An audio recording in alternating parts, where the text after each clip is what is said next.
Halo, selamat malam semuanya. Kembali lagi bersama saya. Saya Kristiana BT, NIM 200303091, kelas C semester 2, jurusan Sosiologi. Di sini saya akan membahas video parodi tentang tulisan-tulisan metodologis. Oke, baik, langsung saja di pembahasannya. Selamat menyaksikan. Cara mengetahui kehidupan manusia sebelum mengenal tulisan adalah dengan mempelajari fosil dan artefak yang ditinggalkan manusia praaksara. Hal ini karena manusia praaksara belum mengenal sistem tulis-menulis dan tidak meninggalkan peninggalan berupa tulisan. Rorschach dan pisau dan masalah logis dari ekonomi sejarah pembahasan awal. Fragmen berikut tidak dimaksudkan sebagai yang menggambarkan dari mastas besar, kita sebaliknya.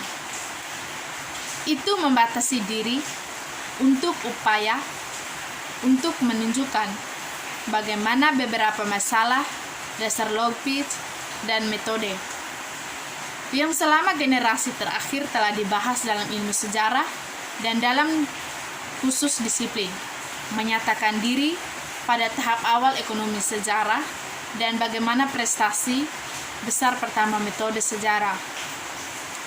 Kita telah mencoba untuk mengatasi masalah-masalah.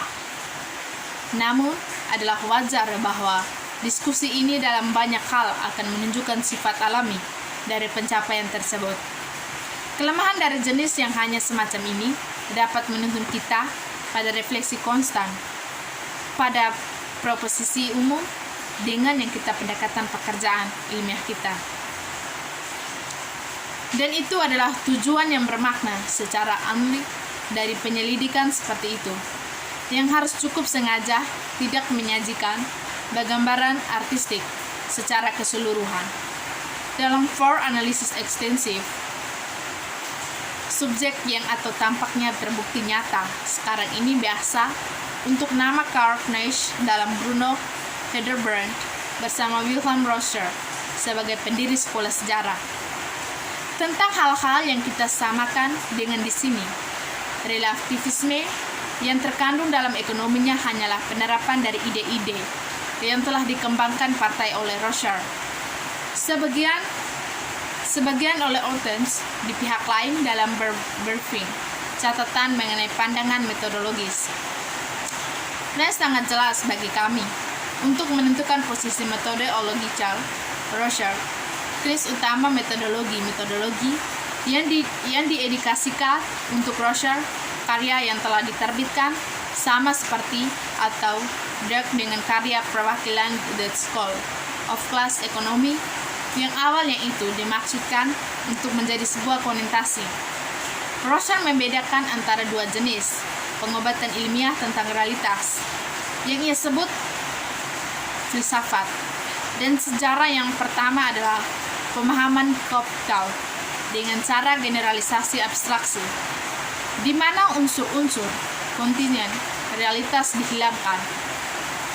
Yang kedua adalah deskriptif realitas dalam keadaan yang sebenarnya sepenuhnya.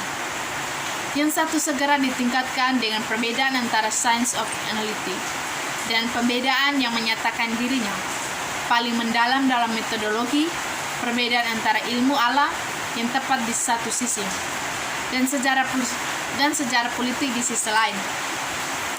Konsep perkembangan Rorschach dan heterogeneitas realitas sekarang, kita bahas bagaimana sudut pandang epistemologis Rorschach sejauh ia dapat katakan memiliki satu nyata dari cara ia menangani problem hukum atau masalah hukum.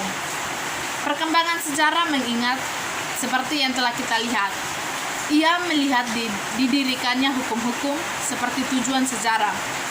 Tentu saja, prakondisi memperlakukan bangsa-bangsa sebagai benih enerik adalah bahwa pembangunan setiap bangsa dapat dipandang sebagai sebuah siklus tertutup yang khas yang sama dengan pengembangan setiap makhluk hidup.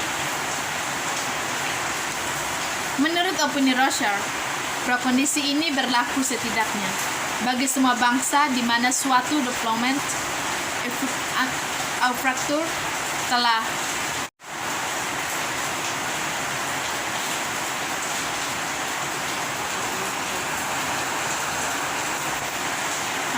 telah berlangsung.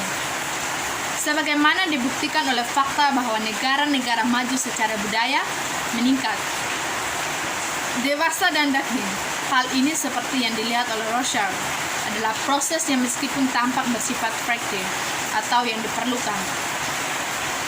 After semua bangsa sama pastinya seperti yang menyala mempengaruhi semua individu jasmani.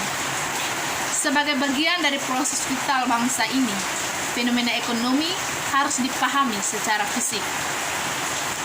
Dalam pandangan Rothschild, bangsa-bangsa seperti Heinze dengan sangat tepat menyebutnya makhluk generik biologis.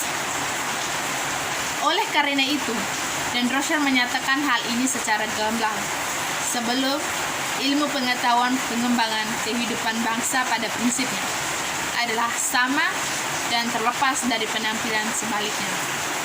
Kebenaran dari hal ini adalah bahwa tidak ada yang baru terjadi di bawah matahari, tetapi selalu sama seperti yang sebelumnya, dihiasi hanya dengan hiasan-hiasan yang teori pokok epistemologi.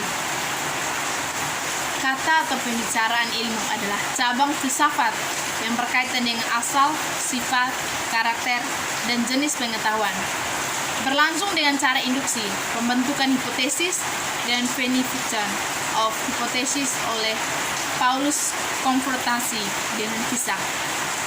Pernyataan ini atau pengakuan bukanlah pernyataan umum tentang perbedaan mutlak antara semua fisik dan semua psikis. Kesenjangan yang tidak dapat disangkal oleh orang yang masuk akal. Sebaliknya, apa artinya bahwa setiap makhluk, entah fisik atau psikolog, yang sangat sanggup menjadi objek dari pengobatan Amr Firish, memiliki arti keberadaan dalam arti sangat berbeda pada prinsipnya dengan realitas langsung yang berpengalaman, di mana kesombongan hal-hal psikis yang digunakan oleh psikolog meningkatnya minat pada epistemologi adalah sebuah fenomena penyambutan. Tapi itu tidak membawa serta berbahaya penggoda untuk memecahkan substan bermasalah berdasarkan prinsip globalal yang akan menghasilkan kebangkitan, pembuktian dan kebenaran, pengalaman langsung dan pengalaman empiris. Dua kategori yang sangat kontras dengan satu sama lain. Memang berlawanan tetapi sifat oposisi ini adalah sama dalam ranah kekuasaan internal seperti dalam wilayah eksternal. Dapat kita lihat pokok ini sewaktu membahas pokok bahasan pelajaran sinyal. Difusi adalah bahwa ketidakberdayaan of menyimpulkan sejarah dapat dilakukan untuk titik di luar dirinya.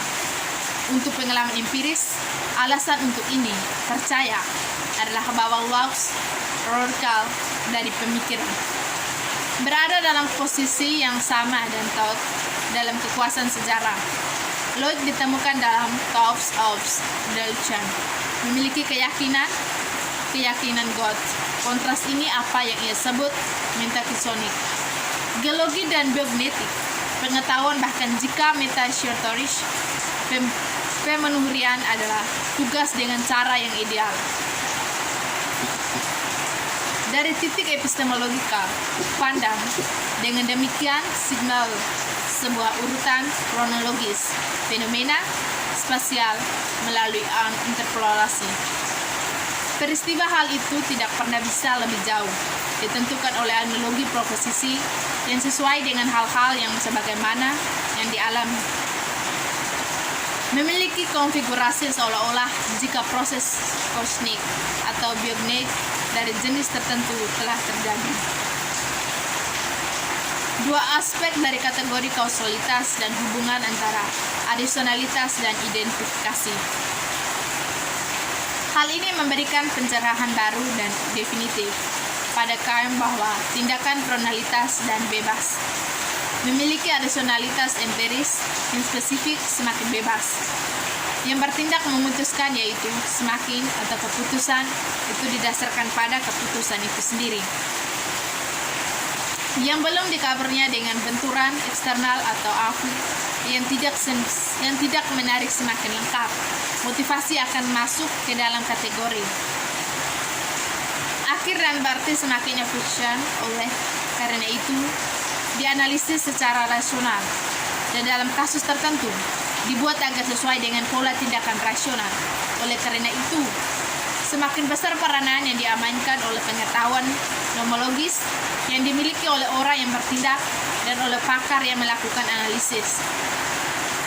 Dan semakin terbatas orang yang bertindak akan menggunakan sarana. Sekian dan terima kasih dari hasil video prodi saya. Selamat malam semuanya.